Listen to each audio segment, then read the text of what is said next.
Bien, hoy es domingo 28 de abril. Nuevamente estamos reunidos para conversar sobre los problemas de Cuba, de la Cuba más de adentro que de afuera, aunque la de afuera también tiene su espacio dentro de este espacio, valga la redundancia, que nosotros hacemos. Contamos hoy con la presencia de... Mi nombre es Manuel Aguirre Lavarrén, alias Macandán. Soy máster en estudios cubanos, soy periodista independiente, bloguero y también milito en el movimiento de unidad cubana. Tenemos aquí al obrero bíblico. Mi nombre es Joel Sánchez, soy miembro de la Iglesia Adventista del Séptimo Día y obrero bíblico de la Iglesia Adventista. Mi nombre es Luis Leodán Marín Aguilar, activista y soy del movimiento Opositores por una Nueva República, Movimiento Democracia. Germán Manuel González, economista, analista, que publico análisis en distintos medios digitales e impresos. Onésimo Rosabal Sotomayor, adventista del Séptimo Día y víctima del sistema castrocomunista que nos gobierna. Alexis Pérez Calle, periodista ciudadano y bloguero. Y el que le habla, Agustín Valentín López Canino, periodista independiente, bloguero y sobre todo contrarrevolucionario de la revolución de Fidel Castro. El tema que nos ocupa hoy es la ley Helms-Burton o Helms-Burton. Unos dicen Helms-Burton, otros dicen Helms-Burton porque el problema es la pronunciación con el idioma inglés. Pensamos hacer un debate sobre esta ley y explicarle a la nación cubana lo que no le explica el gobierno. Hace ya varias décadas, Fidel Castro mantenía al pueblo constantemente con el movimiento de que íbamos a ser invadidos por los norteamericanos. Y lo mantenía entretenido en hacer refugio, en quemar gomas, neumáticos en la calle, y todo esa corre para acá y corre para allá. Ahora el gobierno pretende mantener al pueblo tenso en que la ley Helms-Burton quiere quitarle las casas o el pequeño pedacito de tierra. Bien, trataremos en esta polémica de explicarle a la nación que eso no va a suceder, ni está encerrado en ninguno de los propósitos de la ley Helms-Burton. La ley Helms-Burton es la ley de la libertad, del respeto de los derechos humanos para Cuba, de la legalidad, de la justicia, de eliminar una constitución opresiva más un reglamento carcelario que una constitución. Para ello le damos la palabra a Germán, que es uno de los que más documentado está sobre este tema. La ley se editó, está disponible en diferentes sitios web, es decir, cualquiera puede bajarla, acceder a ella y leerla. Bueno, cualquiera que tenga acceso a internet, que sabemos que no son muchos los cubanos. Pero no es difícil acceder a ella. Además, dentro de la misma sitios web de oficialistas del Estado hay análisis sobre la ley y hay, pudiéramos decir, documentos que giran alrededor de ella que esclarecen muchas de las cosas. Si vamos a para hacer una introducción muy rápida, respetando el derecho ajeno a hablar, vamos a tratar de ser lo más breve posible. Es decir, que primero, en el contexto en que se hizo la ley, que se aprobó esa ley, se redactó y se aprobó la ley, que por cierto fue aprobada por una mayoría abrumadora, como pocas veces ocurre en el Congreso estadounidense, que es bastante dispersa las opiniones. Fue aprobado por una mayoría abrumadora y hay que ubicarse en el contexto. Era el momento en que había pasado lo de Chernobyl. Todos saben que en Chernobyl explotó una central electronuclear soviética en Ucrania y que eso contaminó Europa. las vacas en Francia empezaron a dar leche con contaminación atómica. Y en el contexto del desmembramiento del socialismo en Europa Oriental, y por lo tanto la debacle que se formó, las corrientes migratorias que se formaron, rumanos, ucranianos, alemanes del este, etcétera, huyendo de sus países que estaban en una situación, habían salido del socialismo real en una situación terrible. Y por eso la ley comienza precisamente diciendo que se considera una amenaza a la seguridad de los Estados Unidos la continuación de la central electronuclear que llevaba más de 20 años construyéndose en Cienfuegos. Imagínense, una central electronuclear con una tecnología de más de 20 años de diseñada, cuando en el mundo de hoy los proyectos a los 6 meses se ponen viejos. Una tecnología vieja y con la experiencia de Chernobyl ya peor aún. Y ya en aquella época el Fidel Castro había abierto a las explosiones migratorias Camarioca. La primera, que fue cuando Camarioca había ocurrido la del Mariel, y cuando la crisis de los balseros ya se estaba diciendo que se iba a quitar la guardia cubana, y es decir, la guardia costera oficialista, y que por lo tanto todo el mundo podía salir. Y entonces por eso esas dos cosas, la ley comienza diciendo que se consideran una amenaza a la seguridad de los Estados Unidos. Una maniobra, disculpa, una maniobra, los dos éxodos, o los tres éxodos, vamos a decir, una maniobra de Fidel Castro que en realidad no fue un éxodo, fue el del 80 y el del 94, fue una invasión hacia los Estados Unidos, que los Estados Unidos lo asimilaron. Y el de Camarioca también. El primer año, 59, se fueron de Cuba más de 400.000 cubanos, compañeros. Pues yo no sabía que era tanta la cifra. Sí, fue un éxodo masivo. Entonces también fue un éxodo masivo. Sí, hay 3 éxodos masivos, entonces cada uno de ellos más violento que el otro. Pero ya en el año 59 ya comenzó desde los primeros momentos. Que por cierto, discúlpeme la digresión, hace poco el defenestrado ministro, el presidente de la Asamblea, Ricardo Alarcón, dijo que en el 59 se había ido lo peor de Cuba. Bueno, se fue lo peor de Cuba, se fue Celia Cruz, se fue Guillermo Cabrera Infante, se quedaron o se fueron Oreste Miñoso, Ramiro Pascual. Bueno, se quedaron una serie de personalidades. Es decir, ya, el tiempo ha demostrado que se fueron los más capaces y que pasaron al gobierno los más incapaces. Exacto. Es decir, que Lecuona, que muere en España, es decir, que no se fueron los más malos en muchas de las disciplinas del país y de las cuestiones sociales y económicas, se fueron los mejores. Pero bueno, no quiere decir tampoco que nos quedamos los más malos. Tampoco. Algunos que no pudieron irse o que decidieron quedarse. Bien, ese como preámbulo. Segundo, la ley Burton está dirigida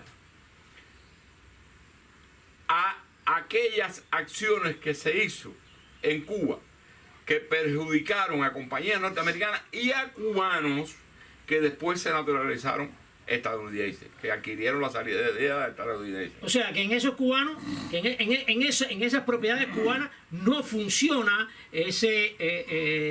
vamos a decir, esa burda maniobra de ser extraterritorial. No es extraterritorial, porque era de cubanos que estaban aquí en Cuba. Bien, primero, eso es cierto. En segundo lugar, exime, por ejemplo, propiedades de menos de $50,000 no va. Y nadie vive aquí en una casa de $50,000. Segundo, dice específicamente que la residencia no se afecta. Usted vive en un edificio que era propiedad de un cubano que fue afectado por la ley de la vivienda y que se fue para los Estados Unidos, pero esa vivienda no afecta a los inquilinos. Es decir, la ley no afecta a los inquilinos de la vivienda que estén hoy en día ahí, ni la gente que vive en una casa, aunque el dueño se haya ido para los Estados Unidos o para cualquier lugar del mundo. Porque las residencias no, excepto las residencias con valores de mayores de $50,000 que estén ocupadas por personeros del gobierno del partido. bueno eso. Pero bueno, aquí recuerdo que algunos de ustedes viven en una casa de $50,000. Ni la vamos a vivir, ¿no? No, es que solamente los del gobierno y los del partido son los que viven en esa casa. Exactamente, por lo tanto al pueblo de Cuba no lo afecta. Ni afecta eso. Yo voy a poner un ejemplo de expropiaciones. Voy a poner varios, pero vamos a empezar por uno. Las escuelas privadas, en su mayoría de instituciones religiosas. Y le pregunto a un compatriota que tengo aquí, ¿usted no le gustaría que usted le devolvieran a su iglesia las escuelas que le confiscaron en Cuba? Me encantaría que eso fuera una realidad, ¿sabes? Porque realmente tenemos un gran problema con eso en la iglesia. Y el mayor problema que tenemos es que la iglesia está siendo contaminada con la doctrina que tiene el gobierno. Y eso está afectando mucho a la iglesia, en el sentido de que el rol que tiene que representar la iglesia en la sociedad no se está cumpliendo actualmente. Además, por eso tenemos ahora, han sancionado 2 pastores, una pareja de pastores, por quererle dar educación cristiana en su casa a los hijos. Y es verdad, yo los apoyo completamente. Yo también. La Asociación para la Defensa Legal de la Enseñanza en el Hogar, fundada en 1983, inició la campaña internacional Se llevaron a mamá y a papá. Por favor, ayúdennos, a favor del pastor Ramón Rigal y su esposa Aida Expósito, ambos condenados el lunes 22 de abril en Guantánamo a 2 y 1 año y medio de prisión respectivamente. La acusación se basa en, y cito, otros actos contrarios al normal desarrollo del menor.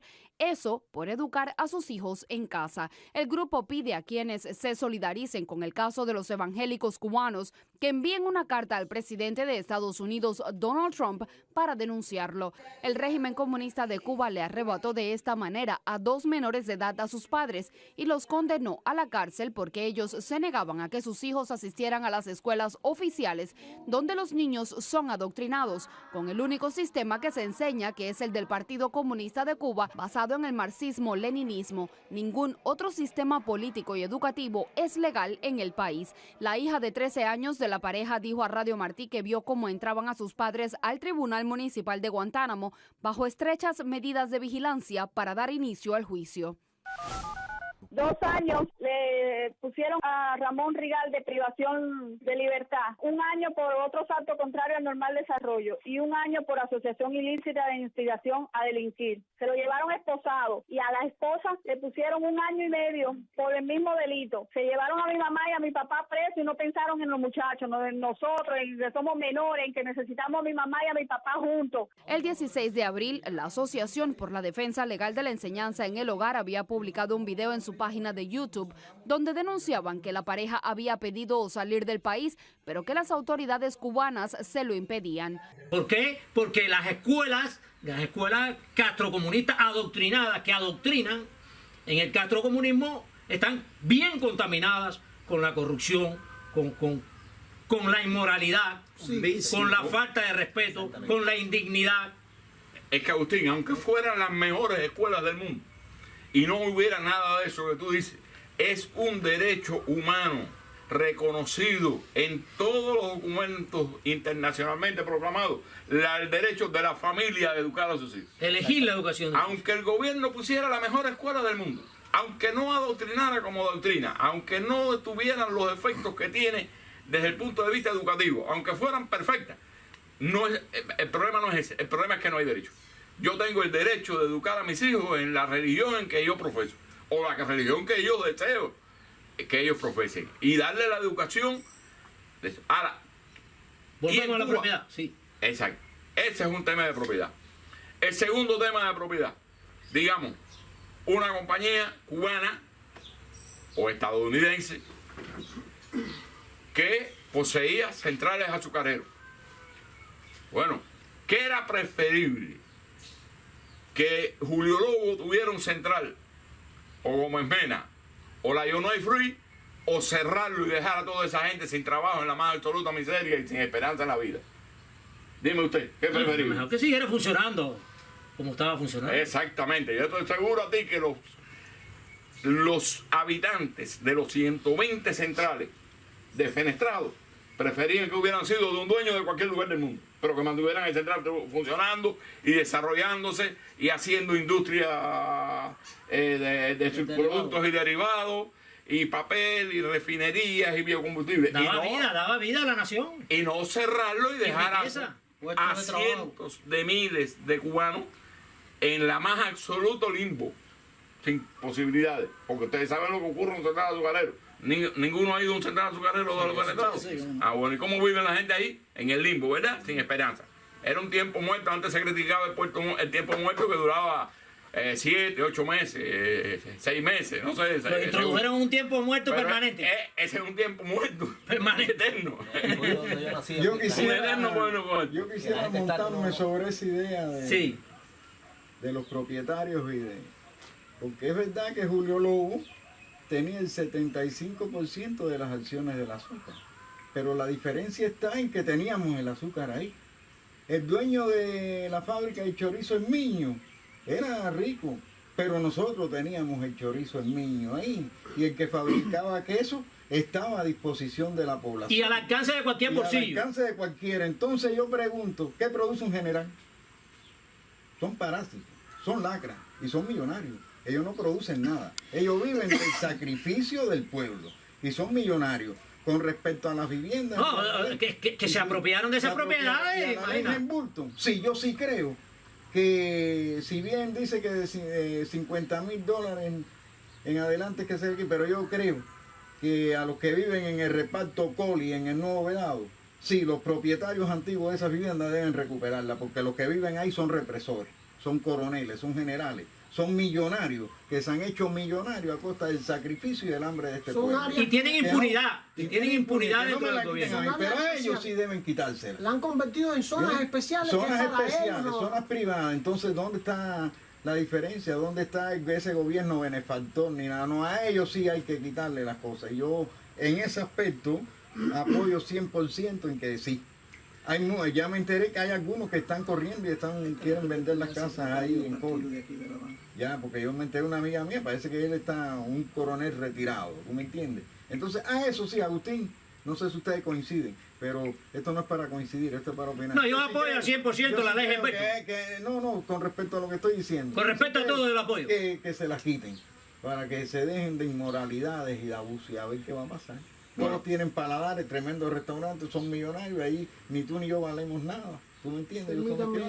Entonces, ¿dónde está la situación? Un pequeño aporte ahí. Mire, con respecto a la ley Helmut, yo no soy un experto, por supuesto, en la materia. Ninguno somos expertos aquí. Pero bueno, yo quisiera compartir dentro de este criterio algo que yo entiendo que es saludable que el pueblo de Cuba, el pueblo más desinformado del mundo, lo conozca mediante estos medios que nosotros estamos usando, que es la difusión de nuestros debates y esas cosas. La ley Helmut es ordenada el 1 de marzo de 1996 y responde a cosas específicas. Recién la caída de las avionetas, el derribo de las avionetas. El criminal y asesino acto de derrumbar unas avionetas con 2 pasajeros civiles, sin armas, civiles, que no constituían ningún tipo de amenaza. Cubanos, además que eran cubanos. Un crimen horrendo, uno de los tantos que ha cometido este reino. Pero bueno, yo lo que sí quiero es que... Y con 2 MiG de combate, un MiG-23 que es de ataque. Y un MiG-29. No es defensivo, es ofensivo. Un MiG-23 y un MiG-29. Más avanzado, más sofisticado todavía. Y por ahí están las grabaciones de cómo se mofaban los pilotos cuando derribaron, cuando cometieron aquel crimen. Cómo se mofaban. ¿Tú me entiendes?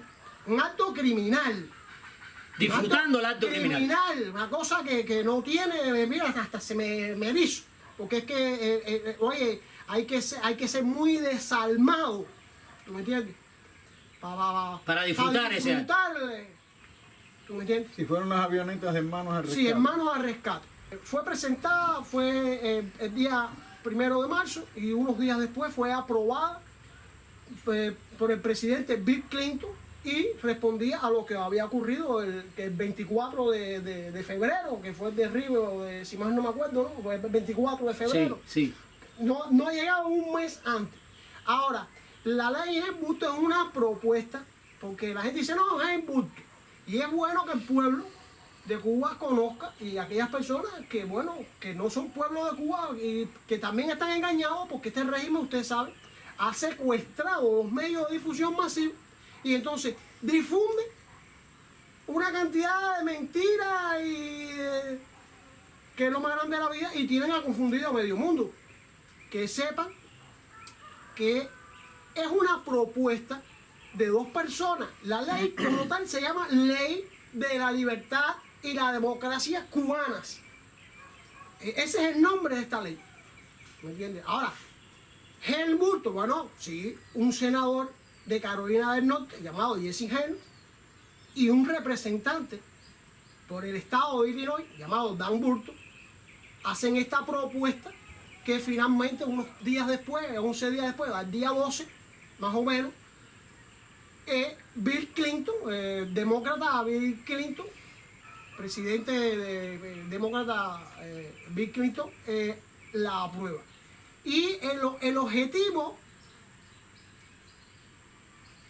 era frenar un poco, porque también hay que, porque aquí han manipulado, han dicho, no, la ley es Helmut-Bulto, la ley es Helmut-Bulto, y han inventado 20 mentiras alrededor de la ley Helmut-Bulto. El pueblo de Cuba tiene que saber que no es así, que el régimen miente como siempre lo ha hecho y lo ha hecho desde el principio, que ellos han sido expertos en cometer todo tipo de barrabasadas, porque ni ellos mismos se han creído que iban a durar tanto tiempo. Han chocado con una serie de factores que lo han beneficiado. Una de ellas es la nobleza del pueblo de Cuba, ¿me entiendes? Que han aprovechado al máximo,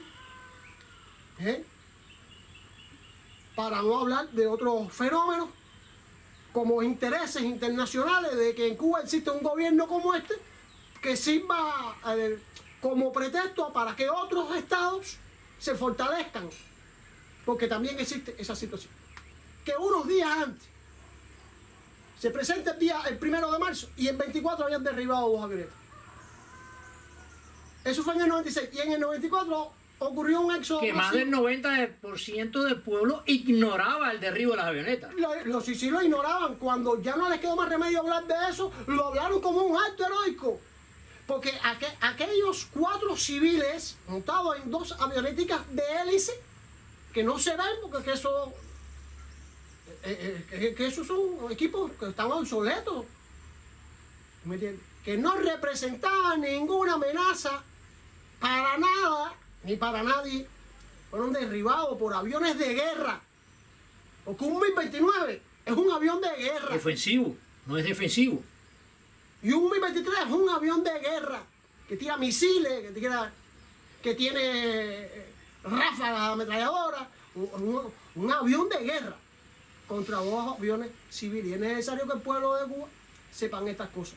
Y que más bien la ley Helmut-Bulto lo que está es canalizando un poco la energía esta dentro del mundo de la economía, que fluye o confluye un poco y fortalece al régimen castrocomunista, que está haciendo mucho daño en todo el hemisferio. El régimen estaba metido hasta en 45 países al mismo tiempo, bueno, sí, haciendo campañas y haciendo todo tipo de barbaridades que el pueblo de Cuba todavía ignora, no las conoce.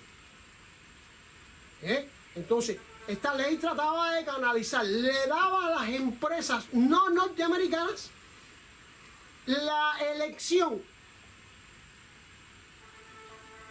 la opción de elegir. Negocian con el régimen criminal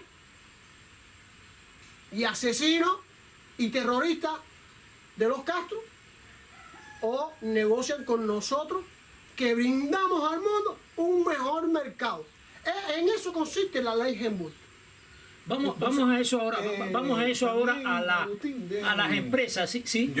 Porque él estaba diciendo del pueblo noble de Cuba. El daño más grande que se le hace al pueblo de Cuba, y por eso el régimen puede hacer lo que hace, es la desinformación que tenemos.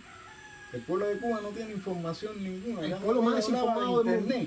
Ellos hablaron, por ejemplo, de Obama, pero nunca presentaron ni publicaron las 20 medidas de Obama para el pueblo, para yo como ciudadano poder decir si me gusta o no. La ley Helmut la han publicado en el periódico Granma, en Trabajador, en algunos no la han publicado. No se atreven, no se atreven. Porque aquí lo que se hace del 59 hasta hoy, caballero, es el periodismo amarillo. El periodismo amarillo es aquel que trata de satanizar al otro. Y eso lo dice la mesa redonda, y lo dice todo lo de ellos es perfecto, todo lo otro es malo. ¿Por qué no admiten que no es delito en ningún lugar del mundo el periodismo independiente en Cuba? Porque los únicos que le pueden, como decimos nosotros los cubanos, serruchar un poco el piso es el periodismo independiente. Porque eso que estamos diciendo aquí ante cámara lo podemos hacer en un artículo. Claro que ¿No sí. entiende? Entonces no permiten ese periodismo porque saben que se van a desmoronar. Si permitieran la libre información, el flujo de información, yo te digo a ti que esto no duraba 18 meses. Vamos a adentrarnos. La poca información es también lo que tiene el pueblo así, donde tú tienes una sola fuente que puedes creer. Tú no entiendes, creer o no creer, pero es la que te doy. Esta es la que te doy y esta es la que tú no tenés. No hay información ninguna. Vamos a adentrarnos un poquito en las empresas que comercian con Cuba, que son corporaciones. Sí, yo quiero hacer una comparación. Es decir, saber lo que le espera a Cuba con la constitución actual y el proceso que esa constitución abre la vía legal y la comparación con las Helmut. El empresariado cubano durante la República fue un empresariado con una gran responsabilidad social. Un central azucarero era un emporio donde vivían, trabajaban, se atendían, tenían asistencia médica, escuela, etcétera, viales, comunicaciones, etcétera, etcétera, etcétera. Toda la población que ahí estaba, trabajara en el central o no, porque podía ser el carnicero o podía ser un campesino. Sentado ahí, también pero si estaba sentado ahí, disfrutaba de todo eso. Pero no es el central azucarero solamente. Usted va a La Habana y ve la responsabilidad social en la Tropical, que tenía clubes, tenía salones de baile, tenía estadios, la Polar tenía sus estadios de eso. Es decir, que una responsabilidad social. Si usted va al pueblo de Bauta, en el occidente de La Habana, muy cerquita de la capital, usted va a ver que allí había una textilera que era la más grande del mundo, perdón, la más grande de América, moderna, en el momento en que se intervino, que era la vida de ese pueblo. Allí todas las sociedades, estas clubes, eran hechos por ellos. El sindicato tenía sus locales.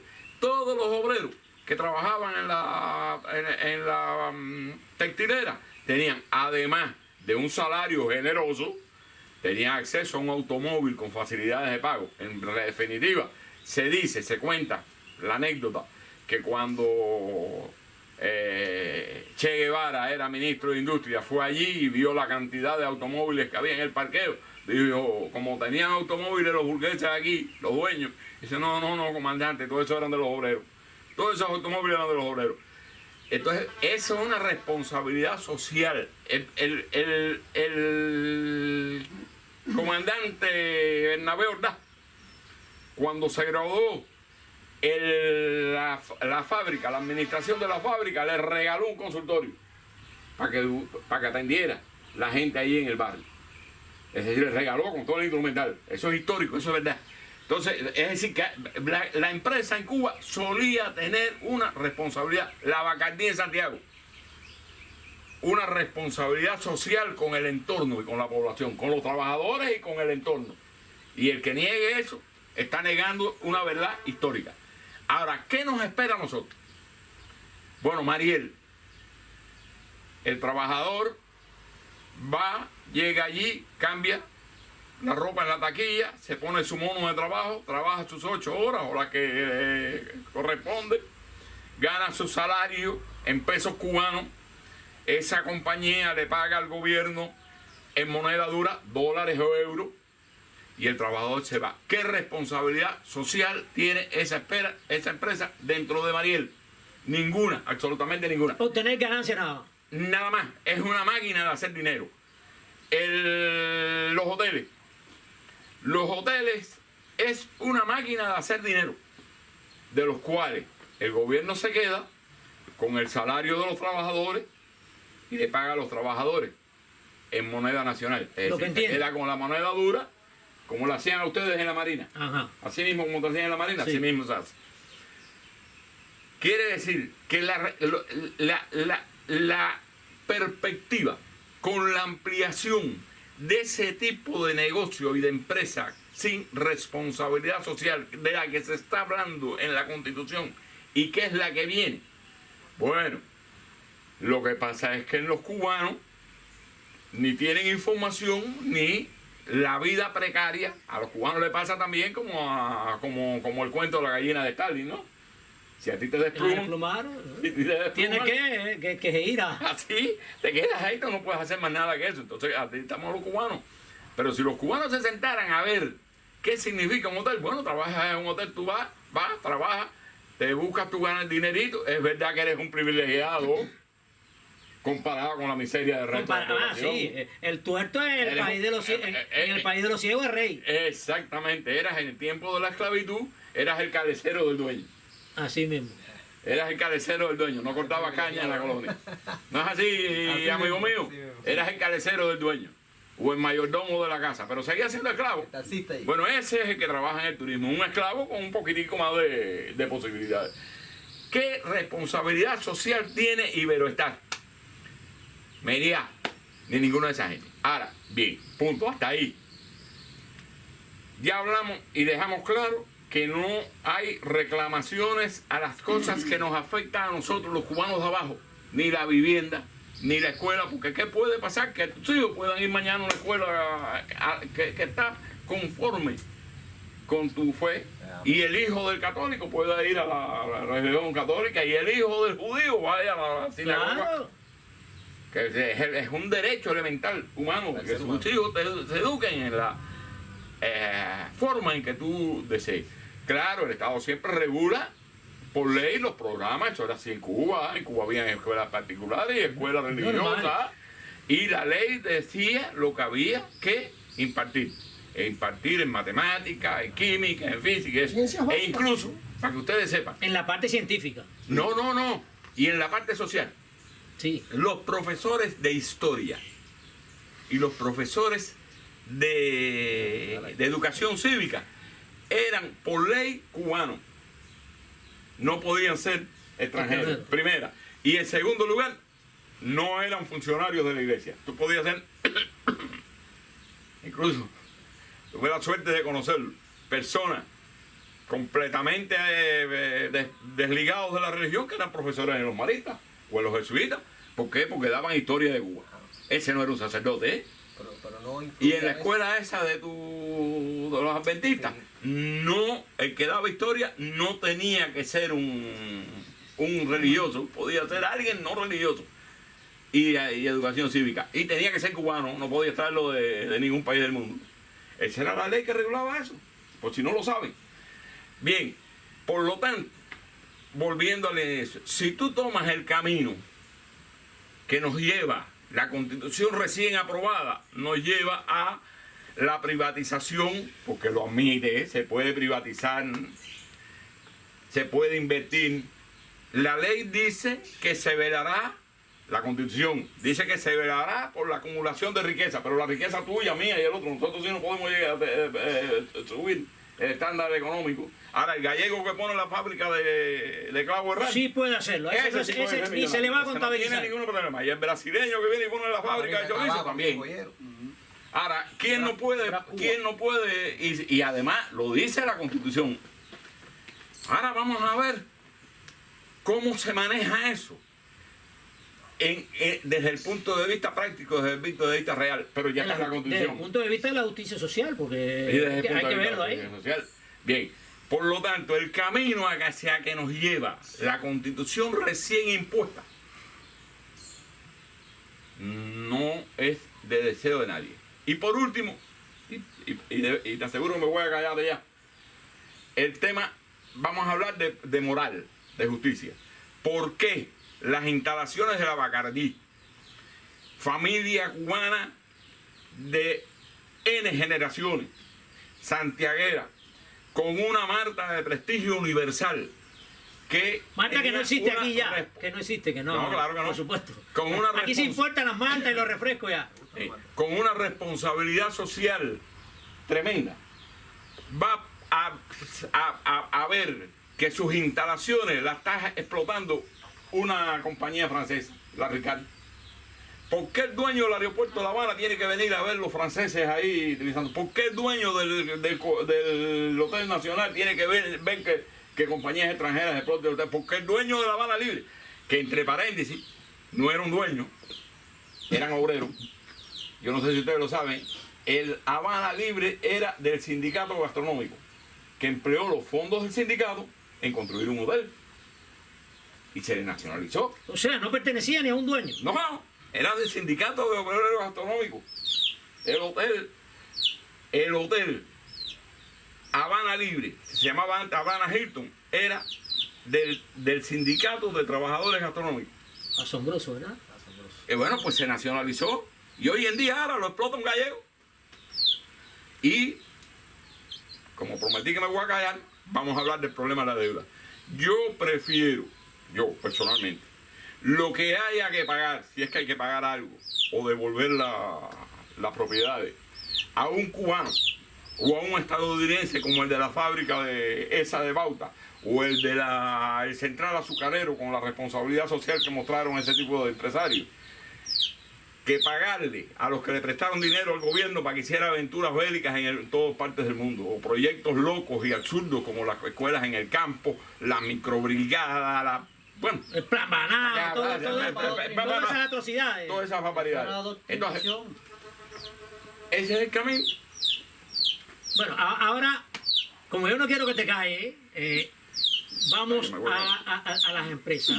Hay ciertos funcionarios españoles, ciertos funcionarios canadienses y franceses que están reclamando una indemnización o algo parecido por la aplicación de la ley Herberto. Y ellos no sabían conscientemente que al entraban en negocio con la dictadura, con propiedades robadas a empresarios particulares. ¿No lo sabían?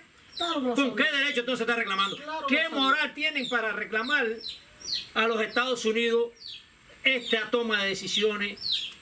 Yo creo que ninguno. Nada. La antiquísima... Porque tú lo acabas de decir, disculpa, tú lo acabas de decir. La están explotando los franceses, el aeropuerto, Los españoles, el hotel. los españoles del hotel, la Meliá.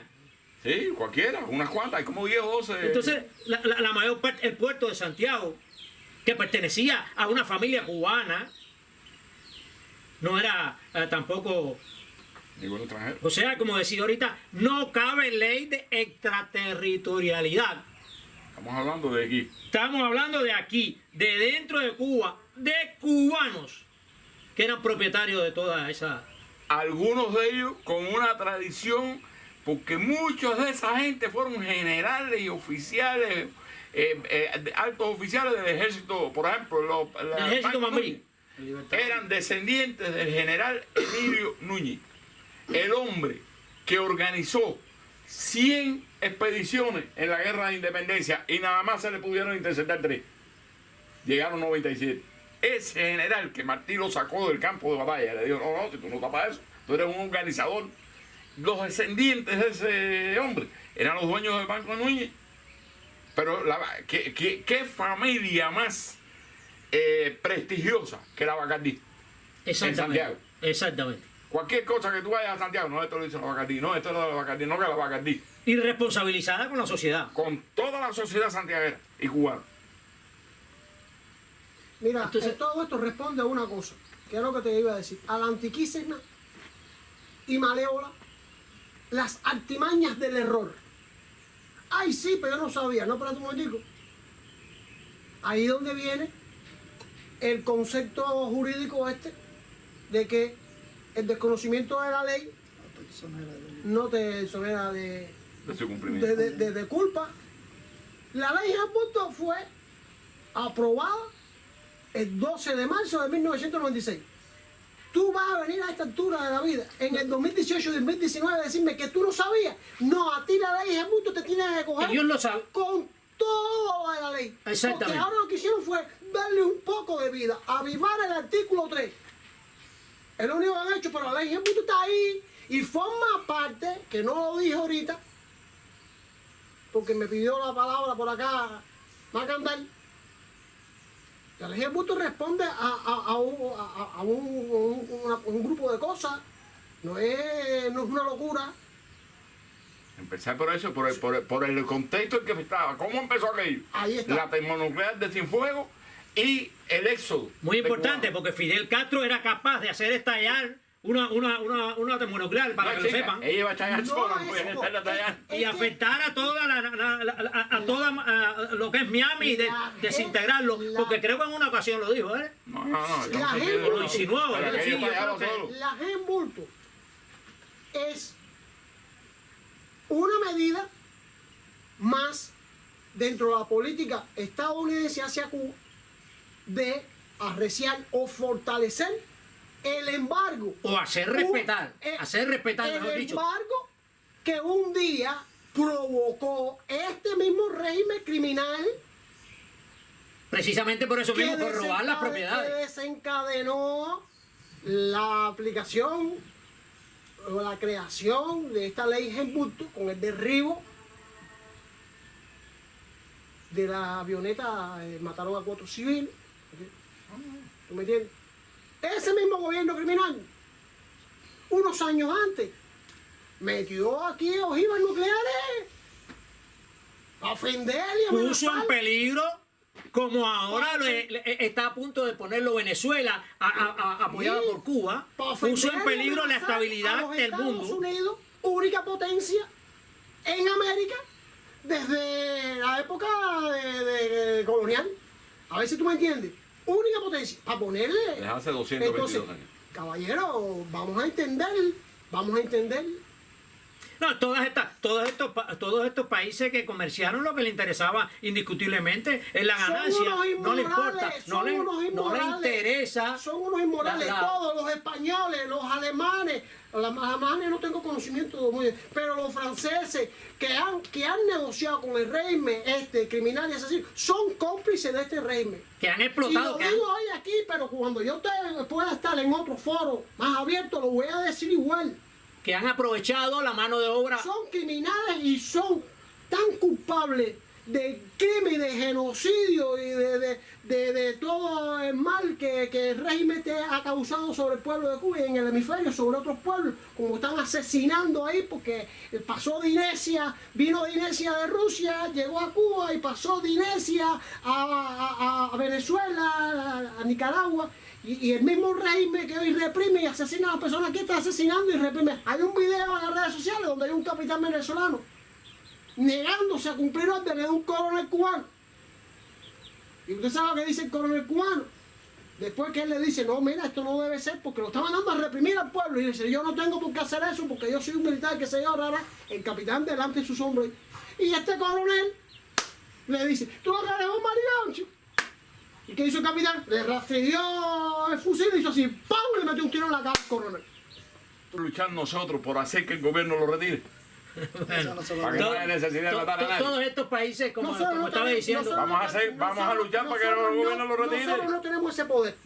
Pero en Vamos a Venezuela, luchar. donde la diferencia están repartidas, donde las fuerzas están repartidas, donde el pueblo, donde ha habido pluripartidismo siempre y hay oposición y la gente van para la calle y se reúnen y llaman, hacen un llamado y van, ellos sí lo pueden hacer. Nosotros no. Si ahora no te acaban de citar para la unidad de la policía. o sea, Porque que sabían decir que realizamos la reunión esta porque bajo sabían- acoso policial. Porque sabían de que íbamos a reunirnos aquí y no te citaron. Si van allí, que te detienen, esto no se puede hacer porque el moderador de esta actividad eres tú. Entonces nosotros no podemos hacerlo. pero sí podemos validar, autorizar como miembro de la sociedad civil independiente en Cuba de que sí lo hagan, porque ustedes no tienen por qué recibir órdenes de militares cubanos viciados y asesinos de que asesinen a su propio pueblo. Y esto es un mensaje que yo le mando a todos los compatriotas que luchan por la libertad y la democracia del pueblo de Venezuela. Hay otro aspecto que quería destacar, o sea, es el mismo, que todos estos países que negociaron con esas propiedades y que actualmente se están beneficiando de esas propiedades, lo que han hecho es aprovechar la mano de obra barata de Cuba, la mano de obra que creo que es la más... La mano de obra esclava. Esclava. Sí, esclava. para La resumirlo. esclavitud de ahora, de tu tiempo es esa.